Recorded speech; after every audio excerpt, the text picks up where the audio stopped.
The latest update to the World Rugby Rankings has added another fascinating chapter to what is shaping up to be one of the most exciting seasons in international rugby. After a commanding performance against Ireland, the All Blacks have taken another important step toward reclaiming the number 1 position in the world, putting renewed pressure on the reigning leaders, the Springboks. While the rankings may seem like simple numbers on paper, they reflect months of preparation, consistency, and high-level performances against elite opposition. Following their impressive 40-21 victory over Ireland at the iconic Eden Park, New Zealand earned the maximum possible ranking gain from the result. It was a performance that showcased confidence, discipline, and attacking intent, while also extending the team's remarkable unbeaten record at the famous venue to 53 consecutive Test matches. That achievement alone underlines just how difficult it is for visiting teams to overcome the All Blacks on their home ground. As a result of the victory, the gap between New Zealand and South Africa at the top of the rankings has narrowed significantly, setting the stage for an intriguing battle over the coming weeks. Interestingly, the Springboks were unable to increase their rating despite securing a comfortable victory over Wales in Durban. The reason lies within the ranking system itself. Because South Africa entered the match with such a large ratings advantage over Wales, the victory was considered an expected outcome. Under the ranking formula, defeating a much lower-ranked opponent provides little or no reward, meaning the defending world champions remained at the summit but missed an opportunity to strengthen their lead. This creates an even more compelling storyline as attention now turns toward their upcoming clash with Argentina, a fixture that could have major implications for the race to remain rugby's highest-ranked nation before the highly anticipated rugby's greatest rivalry series begins. For the All Blacks, however, the discussion extends beyond ranking points alone. Their victory over Ireland offered several encouraging signs that suggest the team is building momentum at exactly the right time.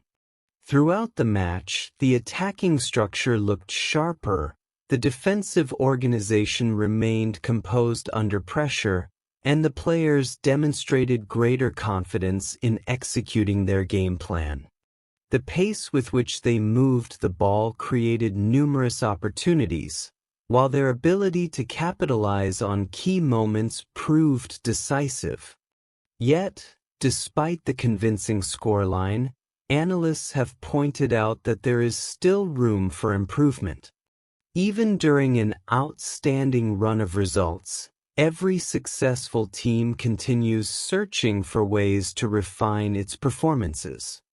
Maintaining discipline, sustaining intensity throughout the full 80 minutes, and reducing unforced errors remain important areas that could determine the outcome against stronger opposition later in the season.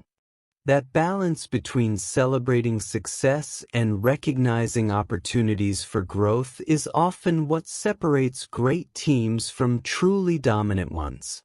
Meanwhile, Ireland experienced a disappointing evening but also showed moments that reminded supporters why they remain one of the world's strongest rugby nations. Although they struggled to match the speed and physicality of the hosts for extended periods, they continued fighting until the final whistle and produced phases of attacking rugby that highlighted their quality. Every elite team faces setbacks, particularly when playing away against one of rugby's most successful sides in one of the sport's most challenging stadiums. The focus for Ireland will now shift toward learning from the experience, identifying areas that require improvement, and ensuring they return even stronger in future international fixtures. Elsewhere across the rankings, the weekend produced movement among several nations. Australia, playing the final match under head coach Joe Schmidt, delivered an emphatic response by defeating Italy 57-10 in Perth.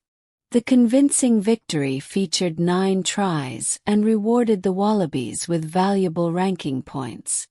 More importantly, it ensured they maintained their position inside the world's top 10 heading into a new era under incoming coach Les Kiss. The performance offered supporters plenty of optimism, demonstrating the attacking potential within the squad while providing a positive conclusion to Schmidt's tenure. For Italy, the heavy defeat resulted in a drop in ranking points, allowing Wales to move ahead despite their own loss to South Africa. It serves as another reminder that the ranking system evaluates overall performance and relative expectations rather than simply recording wins and losses. Scotland also enjoyed a productive weekend after securing a solid victory over Fiji at Mayfield. Their success strengthened their ranking position and reinforced their reputation as one of Europe's consistently competitive teams. Fiji, despite the defeat, managed to retain their place in the top 10, reflecting the impressive progress they have made in recent years. Their continued presence among rugby's elite nations highlights the increasing competitiveness of the international game, where traditional powerhouses now face stronger challenges from emerging teams capable of producing memorable performances. Over in Tokyo, France comfortably defeated Japan. Although the result brought no additional ranking reward due to the significant difference between the two sides before kickoff, it was another example of how the ranking calculations prioritize victories over similarly ranked opponents rather than expected results against lower-ranked teams. The final major contest of the weekend saw England travel to Argentina, where they secured a hard-fought 31-24 victory after surviving a determined late comeback. That important away win earned valuable ranking points and reduced the gap separating them from both France and Ireland in the standings. For Argentina, the defeat represented a missed opportunity to climb the rankings and strengthen their position before facing the challenge of taking on the Springboks. Looking ahead, the international rugby calendar promises even more excitement. Every upcoming test carries additional significance because even a small change in ranking points can reshape the global standings. Teams are no longer competing solely for victories. They're also battling for momentum, confidence, and the psychological advantage that comes with being recognized as the world's top-ranked side. For the All Blacks, the path forward appears increasingly promising. Their recent performances have reignited belief among supporters that the team is rediscovering the consistency and attacking identity that made them one of rugby's most feared nations.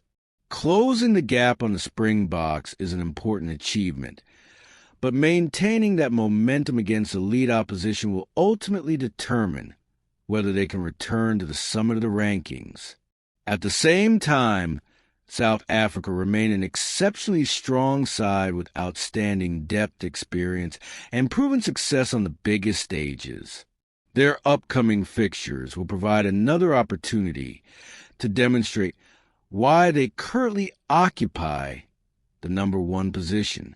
As international rugby continues delivering thrilling contests across different continents, the battle for ranking supremacy has become one of the sport's most compelling storylines. With several leading nations separated by only a small margin, every tackle. The latest